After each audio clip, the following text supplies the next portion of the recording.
सड़कों पर ट्रकों के पहिए घूमते हैं, तब जाकर देश की अर्थव्यवस्था को रफ्तार मिलती है। इसलिए ट्रांसपोर्ट और लॉजिस्टिक्स सेक्टर की जो अहमियत है वो और भी ज्यादा बढ़ जाती है। आज वहां के इस इंटरव्यू सेगमेंट आपकी बात में हम एक ऐसे ही शख्स से मुलाकात करने जा रहे हैं जो सालों से इस इंडस्ट्री में काम कर रहे हैं। तो दोस्तों, आज हमारे बीच Bharat truck and transport association के अध्यक्ष श्री दविंदर सिंह नागराज जी मौजूद हैं। तो सर, स्वागत है आपका हमारे शो आपकी बात में। धन्यवाद सर।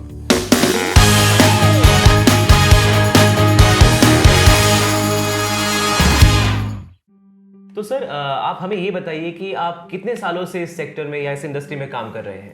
मेरे को करीब 33 साल हो गए। मैं 85 में मैंने पहली गाड़ी बनाई थी, ट्रक बनाया था। उस समय 6 टायर वाली गाड़ी, छोटी गाड़ी होती थी जी, जो कि 10 टन कैरी करती थी। तो सर, आपने कब ये डिसाइड किया कि आपको ट्रांसपोर्ट सेक्टर में आना है और इस क्षेत्र में काम करना है? ऐसा मैंने कभी सोचा नहीं था। मैं एक हमारे कोई रिलेटिव थे, वो मैकेनिक थे, काला सिंह उनका नाम था, रोशा रोड पे मिस्त्री थे। तो उनसे हमारे लिंक थे आने जाने। तो मैं उनके पास गया तो वहाँ मैंने देखा गाड़ियाँ बहुत सारी खड़ी थी। उनसे सुना, मैंने कहा चलो यार एक ट्रक मैं भी बना के देख लेता हूँ। तो मैंने अपनी ग्रेजुएशन पूरी करके मैं उससे एक ट्रक ले लिया। उन्होंने मेरी हेल्प की वहाँ पे। तो मैंने एक ट्रक ले लिया, तो उसको देख के मैंने ट्रक का काम शुरू किया और करीब मैंने 94 तक गाड़ी खुद चलाई है। उसके बाद 87 में मैंने दूसरी की 2 गाड़ियाँ बनाई। फिर 94 तक मेरे पास 4 गाड़ी हो गई थी। तो फिर मैं जा नहीं सकता था, यहाँ गाड़ी को काम देखना पड़ता था। गाड़ी का काम है, उसकी पेमेंट है। और फिर मैंने 94 में अपना ऑफिस किया आंध्रा रोडवेज के नाम से। तो सर, आपने बताया कि आप किसी से इंस्पायर होकर इस फील्ड में आए। तो इस सेक्टर की ऐसी कौन सी चीज़ें हैं जो आपको मोटिवेटेड रखती है, इंस्पायर्ड रखती है कि मैं अच्छा काम करूं, मैं और आगे बढ़ूं? ऐसी कौन सी चीज़ें हैं सर? इसमें अच्छा ये लगता है, जैसे किसी के पास हम जाते थे, गुड्स ले गए, तो यहाँ दिल्ली से गए, वो पार्टी वाला खुश होता था। उस टाइम बहुत ही रिस्पेक्ट करते थे लोग। आओ जी, ड्राइवर साहब आ गए। गाड़ियाँ मिलती नहीं थी, तो छोटे छोटे शहर होते थे, तो हमारे चाय पराना समोसे का बहुत रिस्पेक्ट करते थे।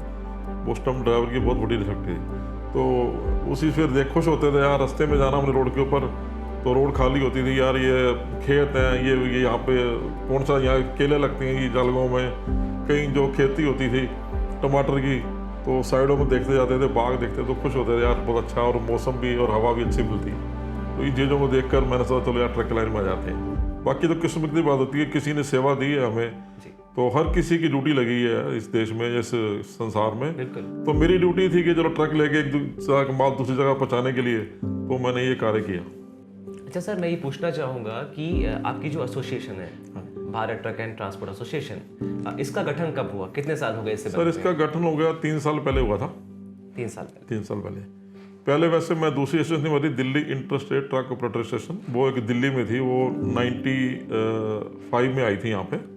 तो मैं उसके अंदर भी लास्ट में प्रेसिडेंट तक रहा। मैं छोटे से मेंबर से आया था, लेकिन वो एक हमारी दिल्ली की लोकल थी हमारी। इसके लिए हमने फिर Bharat truck and transport association बनाई, जो कि ये पूरे इंडिया में काम करती है। 12 स्टेट्स में हमारे अभी ब्रांचेज हैं, 12 स्टेट्स में। तो इसका गठन हमने जो है इसलिए किया था कि हमारे ट्रक वालों की परेशानी बहुत बढ़ रही थी, और आज ट्रैफिक इतना आना जाना एक दूसरी जगह बहुत मुश्किल काम है। तो हमने ये बनाया कि अगर आप हमारी गाड़ी यहाँ, मैं यहाँ बैठा हूँ, मेरा मेंबर हमारी एसोसिएशन का, जैसे हमारे अध्यक्ष हैं महाराष्ट्र में, तो अग्रवाल जी, तो वो वहाँ बैठे हुए हैं। तो मेरे को कोई दिक्कत है किसी भी हमारे किसी मेंबर्स को, तो वो सोल्व वहाँ पे करेंगे। अगर उनको दिल्ली में दिक्कत आती है, आसपास रैंडम दिल्ली में, तो हमारा फर्ज है कि हम यहाँ काम करें। इसलिए बनाया था एक दूसरे का साथ देने के लिए, किसी को कोई परेशानी है तो हर स्टेट में हमारी जो है, हमारा एक ट्रक वाला दूसरे ट्रक वाले की मदद करे, उसको देखें। ओके, मतलब इंटर स्टेट कनेक्शंस भी आपके सही हो एंड लोगों के लिए ईज हो जाती है वहाँ पर। ठीक है। तो सर, आपको 3 दशक से ज़्यादा का वक्त हो गया इस इंडस्ट्री में।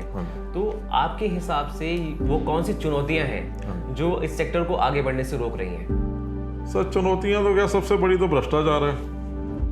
और सबसे बड़ी दिक्कत क्या आती है, अब से ट्रांसपोर्ट अगर में आपने देखा होगा, यहाँ कोई ढंग से ट्रांसपोर्ट नहीं बनाया सरकार ने। किसी ड्राइवर की सुविधा नहीं है यहाँ पे, खाने की, पीने की, बाथरूम की।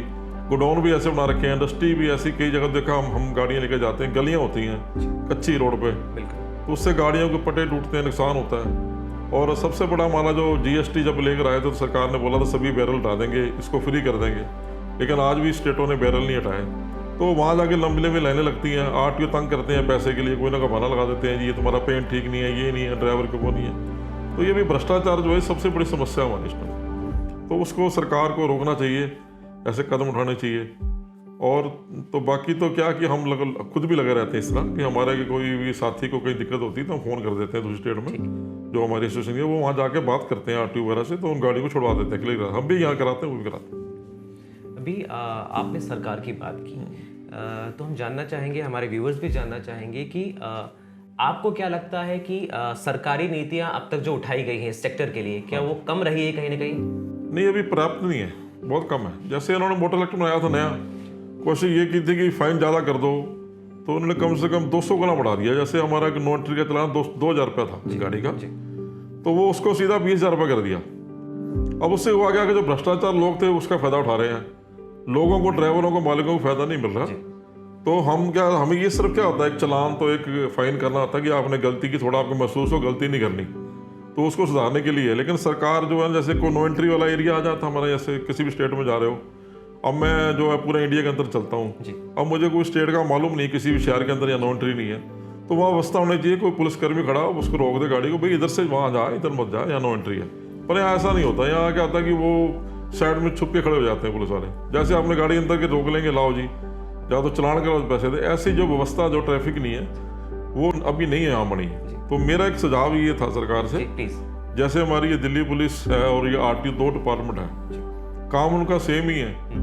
जो हमारा ट्रांसपोर्ट के आरटीओ विभाग करते हैं, गाड़ी चेक करते हैं, वो भी एक गाड़ी का कागज पेपर करते हैं, गाड़ी कैसे चला रहे हो, तो ट्रैफिक पुलिस ये करती है। तो इन दो को जगह एक बनाना चाहिए, एक विभाग बनाते हैं। जैसे मेरा एक आइडिया था सरकार के लिए, हमने कई बार बात भी करी है जी। तो जैसे हमारा ये अभी CSF बनी है, जो सिक्योरिटी फोर्स है, इसके लिए हमारा कोई ऐसा कोई अलग से पुलिस बनाए जो कि रोड के ऊपर अलग से काम करे, नेशनल हाईवे पे।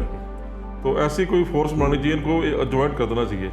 और दिल्ली पुलिस का क्या काम होता है, सबसे बड़ा दिल्ली पुलिस में जो बड़े ऑफिसर है हमारे यहाँ, तो सबसे बड़ी परेशानी क्या है, वो DCP वगैरह होते हैं, जो आगे TI बन जाते हैं। अब एक इतना बड़ा पुलिस अफसर है, अच्छे ऑफिस में बैठ रहा है, IC लगा हुआ है, आप उसको रोड के ऊपर छोड़ दोगे ट्रैफिक देखने के लिए, इतने बड़े, आप देख लो दिल्ली में क्या हाल है, इतना पोल्यूशन है, जाम है, मिट्टी उड़ती है, तो वो काम नहीं कर पाता। फिर उसको दिल्ली पुलिस में ट्रांसफर कर 2 साल के बाद, वो लॉ एंटर करता है, उसको ट्रैफिक के बारे में जितना 6 महीने साल में ज्ञान होता है किस तरह चलाना है, तो वो जाके सब भूल जाता है। तो ऐसी कोई व्यवस्था करनी चाहिए सरकार को कि इसके लिए अलग से कोई पुलिस बनानी चाहिए, फोर्स बनानी चाहिए। ठीक है सर, अभी आपने इस चैलेंज की बात की, तो भ्रष्टाचार एक चीज़ हो गई, एंड जो तालमेल की बात कर रहे थे कि अलग अलग विभाग होते हैं तो परेशानियां बढ़ जाती हैं। तो सर, ऐसा कौन सा स्टेप सरकार ले जिससे ट्रांसपोर्ट और लॉजिस्टिक्स सेक्टर को फ़ायदा पहुंचे? ऐसा आपके जहन में या आपके जो मेंबर्स हैं उनके जहन में ऐसा कोई स्टेप है जो सरकार को लेना चाहिए, जिससे हो सकता है कि आने वाले 10 सालों में, 20 सालों में इसकी तस्वीर बदल जाए पूरी? ऐसा कोई स्टेप आप बता सकते हैं, सुझाव कोई? इसका सुझाव तो सबसे बड़ा ये, जैसे हमारी बड़ी बड़ी कंपनी, अच्छी कंपनियां आ रही हैं, क्योंकि हम लोग जो है ना गलियों में नहीं घूम सकते। अब पहले छोटा सा देश था, इंडस्ट्री बहुत कम थी, हम लोग स्कूटर पे खुद ही जाते थे। एक हमारे से, हम रोशनाड के ऊपर काम करते थे, और पहाड़गंज और रोशनाड एक छोटा सा एरिया था, वहीं पे गाड़ियाँ लोड होती थी, वहीं से आती, 5-6 किलोमीटर हम चले जाते, वहीं पे सब भाड़े लेते थे। अब इंडस्ट्री फैल गई है, बड़ी बड़ी दूर, दिल्ली बहुत बड़ी बन गई है, हमारे तो NCR में करनाल तक बन गया, गुड़गांव बन गया, तो हम रोज़ वहाँ नहीं जा सकते। तो ये जो आपकी कंपनियाँ हमारी IT सेक्टर जैसे कंपनियाँ आ रही हैं ऑनलाइन, जैसे आपके विभाग है, तो इसी से काम चलेगा। हम ऑनलाइन उनसे पेमेंट करेंगे, लोड भी ऑनलाइन, क्योंकि आप कर सकते हैं इस काम को। आपने पार्टी को ढूंढना, माल ढूंढना हमारे लिए, हम गाड़ी प्रोवाइड करेंगे आपको, क्योंकि गाड़ी की मेंटेनेंस भी करनी, काम भी करना, तो अच्छा है, तालमेल बना रहे, तो इसीलिए ये कंपनियां हमारे लिए फ़ायदेमंद है। ठीक है सर, आपने अभी वाहक की बात की, तो मैं बताना चाहूँगा आपको भी और हमारे व्यूअर्स को, शायद आपको पता भी, आप यूज़ भी करते हैं वाहक, तो आपको पता भी हो इस बारे में कि जब कोरोना काल में ट्रांसपोर्ट सेक्टर को मुश्किलें आई थी, तो वाहक ने उन्हें प्लेटफॉर्म प्रदान किया था, जहाँ से वो तकरीबन 10 लाख से ज़्यादा ट्रांसपोर्टर्स और ट्रक ड्राइवर्स को फ़ायदा पहुँचा। हमारी जो प्रोसेस है, जो बिडिंग से लेकर के पेमेंट्स तक की, उसके थ्रू उनको बहुत मदद मिली, है ना, ऑनलाइन बुकिंग कर पाया आराम से वो। तो आपको क्या लगता है कि ये टेक्नोलॉजी कारगर है और इस तरह की टेक्नोलॉजी और आगे आनी चाहिए? नहीं, कारगर चलेगी, यही अभी चल नहीं सकती, जो हमारा स्ट्रक्चर बनता जा रहा है आगे, कि हमने जो है दूसरी दुनिया देशों से हमने कंपटीशन करना है। क्योंकि अभी आप, हमारे मोदी जी भी ये कहते हैं कई बार कि अपने देश को आगे बढ़ाओ, अपनी इंडस्ट्री यहाँ लगाओ। हमने क्या करना, जैसे फ्रूट है, सब्जियाँ, वेजिटेबल्स हैं, और बड़ी इंडस्ट्री है, उनको तो हमें क्या मालूम कहाँ पर इंडस्ट्री, बॉम्बे में काम है, मालूम नहीं ना। आप ये काम कर सकते हैं, जो आपकी इंडस्ट्री है, तो उनसे लिंक करने के लिए आपका जो हमारा माध्यम है वो आप ही बन सकते हैं। इसमें बहुत फायदा होगा हमारे को जी। आप एज ए एसोसिएशन हेड और आपकी एसोसिएशन, ये लोगों को, जैसे मान लीजिए ट्रक ड्राइवर्स है, ट्रांसपोर्टर्स है, तो इनकी टेक्नोलॉजिकल लिटरेसी के लिए क्या कर रहे हैं आप लोग, कि आप कैसे उनको इंस्पायर करते हैं या बढ़ावा देते हैं कि टेक्नोलॉजी आ चुकी है मार्केट में और आपको टेक्नोलॉजी का इस्तेमाल करना चाहिए क्योंकि ऑब्वियसली उससे फायदा पहुंचेगा उनको। तो आप कैसे इंस्पायर करते हैं, कैसे गाइड करते हैं उनको? हमने ऐसे स्मार्टफोन ले रखे हैं उन्होंने, तो उनको जो ऐप लोड कर देते हैं। जैसे अभी सब ड्राइवर जो है थोड़ा सीख ही गए हैं। अभी आप देखो जीपीएस चलाना होता है तो उसमें भी वो करते हैं, ऑनलाइन हमारे रोड टैक्स टोल देने उसमें भी करते हैं। तो काफ़ी टेक्नोलॉजी से सहायता मिली हुई है। अब ये आपका गूगल में सर्च करना, कहीं भी आप देख लो, आपको लोकेशन पता लग जाती है। पार्टी वाला हमारे ड्राइवर को नंबर देता है, भी यार ये लोकेशन पे चला जा, तो उसको जाने में बड़ी सुविधा होती है। वो लोकेशन लगा देता है अपना ट्रक में और वहीं पहुंच जाता है साथ में। तो ये चीज़ें नहीं आ रही, बहुत अच्छी, इसमें टाइम भी की बहुत सेविंग है। क्योंकि आप इस इंडस्ट्री में हैं, आपका अपना काम है, इसके अलावा इतने लोगों की जिम्मेदारियां हैं, है ना, इतने स्टेट्स में भी काम चल रहा है आपका, तो क्या आप अपने जो वर्क लाइफ बैलेंस है उसको मेंटेन कर पाते हैं? एक कई बार मुश्किल हो जाता है। हम जैसे यहाँ से चले गए बॉम्बे, जहाँ अपना पीछे नागपुर चले गए, जहाँ हमारी जो शाखा हमारी में हरियाणा में जाते हैं बहुत सारी स्टेटों में, तो अब जाते हैं तो रास्ते में हमारे अपना काम होता है, यार ये काम करना पाते हैं, पीछे फ़ोन आते रहते हैं, यार कभी ड्राइवर का आ गया, कभी कुछ आ गया, कभी घर होता रहता, तो ये तो दिक्कत रहती है। पर कुछ ना किसी को कोई ना कोई तो आपको कुर्बानी करनी पड़ती है, अपने जीवन के लिए टाइम तो देना पड़ता है, तभी कोई ना कोई आगे निकलता है। हमारे देश में बड़े बड़े योद्धा हैं, उन्होंने कुर्बानी की देश को आगे बढ़ाने की, अपना जीवन जो ऐसे लगाया, महात्मा गांधी जैसे हैं और बड़े, उन्होंने अपना सारा काम ही नहीं करा कभी भी। मोदी जी बैठे हैं, अपना कोई बिजनेस नहीं, कारोबार नहीं उनका, तो उनका काम है देश को चलाना, अपना जीवन उसी में लगा रहे हैं। तो उनको अंदर से खुशी भी मिलती है कि यार मैं देश को आगे लेके जा रहा हूँ। तो ऐसी हमें सोचते हैं कि चलो यार हमारी इंडस्ट्री है बहुत परेशान होती है, तो इनके लिए कुछ काम करें। कुछ हमारा जीवन है, मेरी 60 साल 61 साल एज हो गई है, तो बहुत काम किया, तो अब बच्चों को सेटअप कर दिया, सोचते हैं यार इंडस्ट्री कुछ काम करेगी। इंडस्ट्री में हमें बहुत दिक्कत, सबसे ज़्यादा भ्रष्टाचार की दिक्कत बहुत हमें यहाँ पे, तो वो उसको हटाने के लिए हमने ये जो संस्था बनाई थी, ये पूरे हमने ये बनाया था कि पूरी इंडिया में हमारी शाखा होगी, नेशनल लेवल पे बनाई, राष्ट्रीय कमेटी बना रखी है। उसके बाद हमने हर स्टेट के अंदर हम इसको बनाएंगे, ठीक है, और स्टेट के बाद हर जिले में हमारी शाखा होगी। तो जिले में जितने भी ट्रक वाले वहाँ बैठे हुए हैं ना, वो उनको वो टीम की तरह काम करेंगे। उस जिले में हमें कोई दिक्कत आती है किसी भी स्टेट में, तो वो वहाँ भी उसका जो है समाधान करेंगे। माल के लिए भी करते हैं, गुड्स के लिए भी करते हैं। आरटीओ क्या है, उसको और दिक्कत आ रही है, एक्सीडेंट हो जाता है कई बार रास्ते में, कोई झगड़ा हो जाता है किसी चीज़ से, कुछ पार्टी परेशान करती है, पेमेंट नहीं देती, भाड़ा नहीं देती, तो ऐसी जो है समस्याओं के लिए हमने ये बनाया था स्टेशन। और इसके लिए हम बता देते हैं, जैसे हमारे को ड्राइवर वगैरह किसी कोई डेथ हो जाती है, तो उसके लिए भी हम सहयोग करते हैं। पीछे हमारे यहाँ पे एक ड्राइवर था, वो खुद गाड़ी चलाता था झज्जर में, तो उसकी डेथ हो गई कोरोना काल में, छोटे छोटे बच्चे थे। हमने 1,51,000 रुपया इकट्ठा करके उसके घर दिया। बहुत ही सराहनीय काम कर रहे हैं सर आप सब। सर एक सवाल और मेरा, कि आपकी जो एसोसिएशन है उसमें कितने मेंबर्स या सदस्य अभी हैं फिलहाल? करीब 10,000 के करीब हमारे सदस्य। 10,000 ट्रक ड्राइवर्स और ट्रांसपोर्टर्स मिला करके? ट्रांसपोर्टर ही है ज़्यादा, ट्रक ओनर है हमारे पास। ओके, ट्रक ओनर्स ज़्यादा है, ट्रक ओनर से, ठीक है, क्योंकि मैं खुद ट्रक ओनर हूँ, तो ट्रक ओनर ही जुड़े हुए हैं इसमें, ट्रक ओनर से ज़्यादा हमारे। तो अभी आप जैसे बात कर रहे थे, कमेटी की बात कर रहे थे, तो मान लीजिए कि आपके जो मेंबर्स होते हैं, कभी ना कभी समस्याएं तो आती है ना, तो जब आपके सामने वो समस्याएं आती है, तो क्या कोई स्पेसिफिक कमेटी बैठती है उसके लिए कि 10 लोग तय कर दिए जाते हैं कि आप इनका निर्णय लेंगे या आप इस पे काम करेंगे? ये कैसे फैसला कैसे लिया जाता है या उसका सोल्यूशन कैसे प्रदान किया जाता है? नहीं, उसके अंदर हम 3 महीने में मीटिंग करते हैं रेगुलर। अभी हमारे यहाँ पे अभी जनवरी में 2 जनवरी को मीटिंग हुई थी यहाँ पे हमारे हेड ऑफिस में, तो उसके अंदर बैठ के हम जितनी भी स्टेटों में किसी को दिक्कत है चर्चा करते हैं, उसका समाधान होता है। जरूरत पड़े तो हमारे साथ ही वहाँ जाते हैं। अभी पीछे क्या कोरोना का एकदम काल आ गया था, बीच में रुक गया था, तो हमारे साथी नागपुर में कुछ दिक्कतें आ रही थी आरटीओ वगैरह में, तो उनको बोला था आप वहाँ जाओ। और वैसे सरकार से हम मिलते रहते हैं। मैं बता दूँ, जैसे ही आपका जो हमारी जो इंडस्ट्री जो हाइट थी गाड़ी की, ये पहले जो 12 फुट होती थी, तो सरकार ने पीछे जो गाड़ी हमारी लोड था, जैसे 10 टन की गाड़ी हमारी 10 टक्का का जो हमारा ट्रक है, वो करीब 25 टन पास करता था हमारा लोड टोटल वेट, तो उसको हमारी सरकार ने 28 टन कर दिया था उसकी पासिंग जो है वेट की। इस तरह जो 12 टन है उसको 33 टन कर दिया, ऐसे बढ़ा दिया था। लेकिन हम गडकरी जी के पास गए, उनको ये समस्या बताई, भी आपने वेट तो बढ़ा दिया 3 टन, साइज तो हमारा गाड़ी का वही है, लंबाई भी वही है, सच्चाई भी, हम माल कैसे लेके जाएंगे, तो इसकी हाइट को बढ़ाओ। तो उन्होंने हमारी ये बात को सुना, माना और ये डिसीजन लिया। आज उन्होंने 13 फुट इसकी हाइट कर दी है, क्योंकि आप वजन डालोगे माल एक्स्ट्रा 3 टन तो हमें चाहिए, तो उसको बढ़ा दिया है। फिर हमने दूसरी उनसे रिक्वेस्ट करी थी मीटिंग में कि आपने ऑनलाइन परमिट कर दिए हैं, तो ऑनलाइन परमिट क्या था, ऑनलाइन आप फीस भर दो, लेकिन परमिट जो आपको मिलता है निकल के उसके अंदर स्टैंप लगानी पड़ती थी आरटीओ की। तो उसके लिए हमें फिर दोबारा उनके पास जाना पड़ता था। तो फिर काम तो वही रहेगा, भ्रष्टाचार भी, टाइम भी खराब हुआ। तो इसके लिए भी उन्होंने हमारी बहुत सहयोग किया। उन्होंने अब ऑनलाइन पर डिजिटल सिग्नेचर कर दी है, आपको जाने की जरूरत नहीं है, आप परमो ऑनलाइन निकालेंगे डिजिटल सिग्नेचर मिलेंगे, आपको कहीं जाने की जरूरत नहीं है। उन्होंने उसको डिग्गी जैसे बोलते हैं आप, उसके अंदर डाल दिया, तो वो आपको जरूरत नहीं कहीं भी अथॉरिटी में जाने की, आप पैसा भरिए। अच्छे काम किए, इससे टाइम की सेविंग किया हमारी बहुत। ठीक है, तो आपका कहना है कि सरकार से आपको कॉपरेशन मिलता है इस सेक्टर के लिए अच्छा काम करने के लिए। कभी ऐसा लगा कि सरकार ने आपकी बात नहीं सुनी जो वाजिब है, ऐसा कभी लगा आपको, फीलिंग हुई कभी? नहीं, ऐसे लगा हम जैसे पीछे हमारे कुछ समस्याएं थी, जैसे मोटर एक्टिव वापस लेने की बहुत ज़्यादा उन्होंने फाइन कर दिए थे। तो हमने 2019 के अंदर जंतर मंतर में धरना दिया था, सारी स्टेटों में काफ़ी लोग हमारे यहाँ से आए थे। तो फिर उनसे हमने बातचीत करी, उनको अपना मेंटर में दिया कि इसको जो है ना आप कम करो, आपने करना है अगर 100 रुपया तो उसको 200 को डबल कर दो। आप ज़्यादा करोगे तो भ्रष्टाचारी देश है, सबको मालूम है, हर हमारे देश के प्रधानमंत्री से लेकर छोटे आदमी को मालूम है कि ये देश जो है पुलिस का भ्रष्टाचार का देश है। 90% यहाँ लोग भ्रष्ट है, उनको पैसा चाहिए। आपकी एसोसिएशन जो है उसने इस क्षेत्र के लिए 3 साल आपको बनाए हुए हो गए हैं, तो इस क्षेत्र के लिए क्या कदम ऐसे उठाए हैं जिससे लोगों को फायदा पहुंच रहा है? ऐसे कोई स्टेप्स आप बता सकते हैं एक या दो जिससे इस इंडस्ट्री को फायदा पहुंचा हो या आपके मेंबर्स को फायदा पहुंचा हो? हमारे मेंबर्स से फायदा, जैसे ड्राइवर था, अभी मैंने बताया था आपको कि ड्राइवर तो हमारा, उसकी डेथ हो गई, तो हमने मिलकर उसको फंड दिया उसको करके, इसके बच्चों की सहायता के लिए।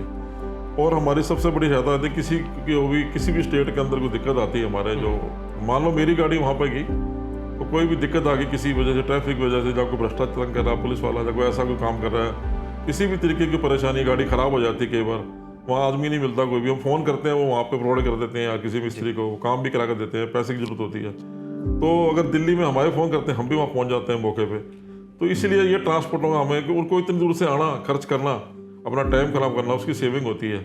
इसीलिए संगठन बनाया, एक दूसरे की सहायता करें, तो ये हमारे आपस बहुत इसका फ़ायदा हो रहा है, बहुत ही अच्छा। हमारे जो भाई सब और भी जुड़ रहे हैं हमारे साथ, हमें बार बार फ़ोन आते हैं तो कि यार आप मेंबर बनाओ। पीछे कोरोना की वजह से हम निकले नहीं थे, दोबारा खुल गया, तो आगे जाके फिर मीटिंग करने के, फिर दोबारा उसको और मजबूत करें। सर, आपकी बातों से लगता है कि जो एसोसिएशंस होते हैं इससे लोगों को फ़ायदा पहुंचता है बहुत ज़्यादा, है ना? मेंबर्स जो भी होते हैं उनकी दुविधाएं दूर होती हैं। लेकिन कई लोग, एक धड़ा ऐसा भी है सर, जो बोलते हैं कि एसोसिएशंस जो होती हैं उससे लोगों को फ़ायदा नहीं पहुंचता है, कभी हड़तालें हो जाती हैं, कभी कुछ हो जाता है। तो इस पर आपका क्या कहना है सर? ऐसा हमारा तो हड़ताल, जब हम संगठन बनाया था, क्योंकि मैं ऑल इंडिया में भी रहा हूँ, वहाँ पे भी 3 स्ट्राइक के मैंने हिस्सा लिया था जो उन्होंने करी थी, लेकिन उसके अंदर नुकसान ही हुआ हमारा स्ट्राइक में, कभी किसी का भला नहीं हुआ। तो हमारी जो संस्था, वो पहला इसका ये काम है कि हमने ये स्ट्राइक में नहीं जाना। अच्छा। जो भी हमारी बातें होंगी हम सरकार के ऊपर रख के उनसे बातचीत करके टाइम लेके समाधान करेंगे। तो अपन इकट्ठा होकर जाएंगे, यार इतने आदमी जा रहे हैं तो हमारी सरकार बात सुने, ऐसे सरकार को मजबूर करेंगे, धरना प्रदर्शन करेंगे, स्ट्राइक नहीं करेंगे। स्ट्राइक से क्या होता है कि हमारी गाड़ियाँ हैं, हम खुद ही खड़ी कर लेते हैं अपनी गाड़ियाँ। अब मान लो 10 दिन गाड़ी खड़ी होगी, मेरी एक किस्त टूट गई 50,000 की, तो मैंने अपने पैरों पे कुल्हाड़ी, सरकार का क्या नुकसान हुआ इसके अंदर स्ट्राइक करने में? हम अपनी ही खड़ी कर देते हैं। जैसे फैक्ट्रियाँ होती हैं, इंडस्ट्री है, आप किसी फैक्ट्री में स्ट्राइक कर रहे हो तो मालिक का नुकसान हो रहा है, फैक्ट्री बंद है, तो हम अपने खुद ही कारोबार बंद कर लेते हैं। तो ये स्ट्राइक करना गलत है। इससे क्या होता है, देश में और बड़ी समस्याएं पैदा होती हैं। कोई जरूरी सामान होता है, दूध और सब्जियां, या कोई इंडस्ट्री में आपको कोई, जैसे कोरोना काल में अभी मास्क चाहिए आपको, ये और बड़े सामान जो होते हैं मेडिकल में जरूरत होते हैं कोरोना के अंदर पेशेंट के लिए, तो उनकी बड़ी दिक्कत आती है, समाधान कुछ होता नहीं है। तो हमारी तो यही शुरू से रहा कि हम सरकार से बातचीत करके आपस में मिलजुल के करेंगे। सरकार से भी चाहता हूँ कि जैसे जिस तरह अब हमारा जो देश है, हम गाड़ियाँ चलाते हैं, रास्ते में कोई हमारे लिए सुविधा नहीं है। दिल्ली से बाहर निकलते हैं, कुछ सरकार को ऐसे ट्रांसपोर्ट सेंटर बनाना चाहिए रास्ते के अंदर, जहाँ हमारी गाड़ी खड़ी हो, उनको नहाने धोने की व्यवस्था हो, वहाँ पे कोई कम्प्लेक्स बना दे, मिस्त्री बैठा हो, मैकेनिक बैठे हो, तो ऐसे कोई हब बनाने चाहिए जगह जगह, हर 200 किलोमीटर के अंदर। तो आपकी बातों से ऐसा लग रहा है कि जो लॉजिस्टिक्स सेक्टर को, ट्रांसपोर्ट सेक्टर को अच्छे इंफ्रास्ट्रक्चर की ज़रूरत है, जो फिलहाल लैग कर रहा है अभी, उनके लिए सुविधाएं होनी चाहिए, ऐसा आप मान रहे हैं? हाँ, ठीक है। सर, आने वाले 10 सालों में या आने वाले 20 सालों में आप ट्रांसपोर्ट और लॉजिस्टिक्स सेक्टर को कहाँ देखते हैं, उसकी ग्रोथ को कहाँ देखते हैं? नहीं, ये तो ग्रोथ होनी है। अभी जो आज का समय आ गया, युग बदलता है ना, तो अब सब हमारे पास संसाधन आ गए हैं, मोबाइल है, लोगों के पास स्मार्ट मोबाइल है, कंप्यूटर्स हैं और दूसरा सामान है, अब GPS वगैरह लगे हैं, ऐसे नई चीज़ें टेक्निकल, तो हमें तो जरूरत पड़ेगी उनकी। तो आगे आगे इनके साथ चलता रहेगा, जैसे आपकी संस्था बना रखा आपने, तो ऐसे ही बहुत सारी कंपनियां आ रही हैं इसके अंदर लॉजिस्टिक में, और जो कि सुविधा दे रही हैं हमें। तो उसमें सुविधा में अच्छा ही है, टाइम की बहुत सेविंग उसके अंदर बचती है ना आने जाने की। ठीक हमें माल ढूंढने की जरूरत नहीं पड़ती। है जी।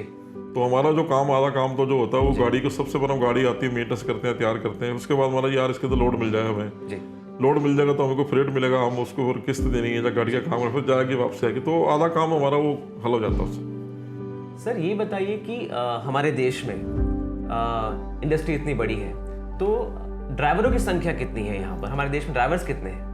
ड्राइवर वैसे जो हमारे जो ट्रक चलते हैं, कोई 1 करोड़ के करीब हमारे ट्रक हैं, जो HCV ट्रक हैं बड़े वाले, और 2 करोड़ के करीब जो ड्राइवर होंगे इसमें, बाकी छोटियाँ LCV वगैरह रख से हैं। जो करोड़ों की संख्या में ड्राइवर्स यहाँ पर हैं, तो सर आपको लगता है कि ड्राइवर्स को जो सबसे ज़्यादा मुश्किलें रोड में फेस करते हैं, महीने महीने घर से बाहर रहते हैं, अपने परिवार से भी बहुत कम मिल पाते हैं और आधे से ज़्यादा जीवन जो है वो सड़कों पर बिताते हैं, तो सर उनके लिए ऐसा क्या स्टेप उठाना चाहिए? या एसोसिएशन कुछ सोच रही है ऐसे स्टेप्स के बारे में, या फिर आपने कुछ गवर्नमेंट के सामने सुझाव रखे हैं जिससे उनकी बेहतरी हो सके या उनकी हालत सुधर सके? सर, ये एक ड्राइवर जो हमारे इस कार बहुत बड़ी कड़ी है, क्योंकि ड्राइवर से गाड़ी को इतनी दूर से इतने सफ़र करके हज़ारों किलोमीटर का कन्याकुमारी तक जाते हैं, 2000-3000 किलोमीटर आना जाना भी होता है, और रोड के ऊपर जो उनकी जो ज़िंदगी हमेशा दाव पे लगी रहती है। आप कभी बारिश आ रही है, कभी बाढ़ आ गई है, कभी धुंध पड़ती है, उस टाइम से कैसे गाड़ी चलानी है इन्होंने, तो सबकी सुरक्षा के लिए माल को भी सुरक्षित बताना है। आज सब पब्लिक इतनी घूमती है हिंदुस्तान में, तो ऐसे ही सड़कों के ऊपर उन्होंने कहीं भी बैरिकेडिंग लगाती है, ऐसे ही चौराहे बने हुए हैं, तो उनकी सुरक्षा के लिए भी देखना पड़ता है। ड्राइवर्स हमारे कोरोना काल में हमारे ड्राइवर्स ने बहुत अच्छा काम किया। हमारी जो सब्जियां फल थे उनको बचाने के लिए हम लोग घरों में बैठे हुए थे, ड्राइवर ने अपनी ज़िंदगी भी दाव पे लगाकर मंडियों में पहुंचे, और जितना हॉस्पिटल का सामान था, ऑक्सीजन था, मास्क थे, सैनिटाइजर थे, उनको बचाया। और इनके लिए जो एक कोई मेडिकल पॉलिसी लानी चाहिए, जब सरकार से कोई राशि होगी, किसी ड्राइवर का एक्सीडेंट हो जाता है रास्ते में, उसकी डेथ हो जाती है, तो उसके पीछे ड्राइवर की कौन आता है? कोई नहीं आता। तो सरकार को कोई ऐसी राशि तय करनी चाहिए भी, कोई ड्राइवर की ऐसी होगी तो उसको हम 20-25 या 25 लाख रुपया सरकार की तरफ से दिया जाएगा। एक आखिरी सवाल आपसे, जाते जाते आप हमारे व्यूवर्स को और आपके जो भी ट्रांसपोर्ट इंडस्ट्री के लोग हैं उनको क्या संदेश देना चाहेंगे आप? संदेश तो मैं ये देना चाहता हूँ, जैसे लॉजिस्टिक कंपनी इनसे काम करें मिलके, आपको सुविधा होगी इनसे, आपका समय बचता है, तो इनके साथ मिलके काम करें, जो भी ऐप्स है यूज़ करें उनको, जैसे वाक वाली इसको भी यूज़ करें, तो आपको जो है काफ़ी फ़ायदा होगा इसके अंदर। तो यही मेरा तो ये उनसे लोगों से मिलके करें, क्योंकि हमारे पास समय नहीं होता इतना। अब अपनी गाड़ी आई है, और जो ट्रक ओनर की तो बड़ी दिक्कत होती है, गाड़ी आती है तो पहले ड्राइवर बोलता है मेरा ये काम है, हमें खुद कराना पड़ता है, टायरों की मेंटेनेंस देखनी, टायर तो भाई चल गया इतनी दूर से गाड़ी को, टायर तो नहीं ख़राब की है, अगर ख़राब की तो चेक करना भी, इसकी भी किनारी दब गई, इसको चेंज कराओ, या गाड़ी के अंदर और भी बड़े फॉल्ट होते हैं, इंजन में कमी है, उसको देखना होता है, तो उस गाड़ी की मेंटेनेंस में हमारा काफ़ी टाइम लग जाता है। तो अगर हमें लोड मिल जाए, गाड़ी काम करते रहे, उधर से हमें लोड मिल जाए तो अच्छा है, हमारा काम आसानी होगी, हमें सुविधा भी मिलेगी।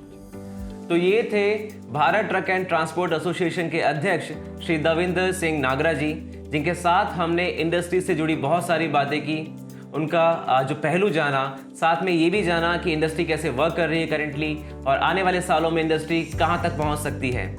उन्होंने ये भी बताया कि एसोसिएशन कैसे काम कर रहा है इस क्षेत्र की बेहतरी के लिए, और साथ ही उन्होंने कुछ सुझाव भी दिए हैं सरकार को, जो कदम उठाकर सरकार इस इंडस्ट्री के लिए अच्छे काम कर सकती है, अच्छा इंफ्रा दे सकती है और इसके ग्रोथ की जो ट्रैजेक्टरी है उसके लिए एक नई दिशा दे सकती है। तो मिलते हैं आपसे आपकी बात के अगले शो में, मुलाकात तभी होगी, तब तक के लिए अलविदा।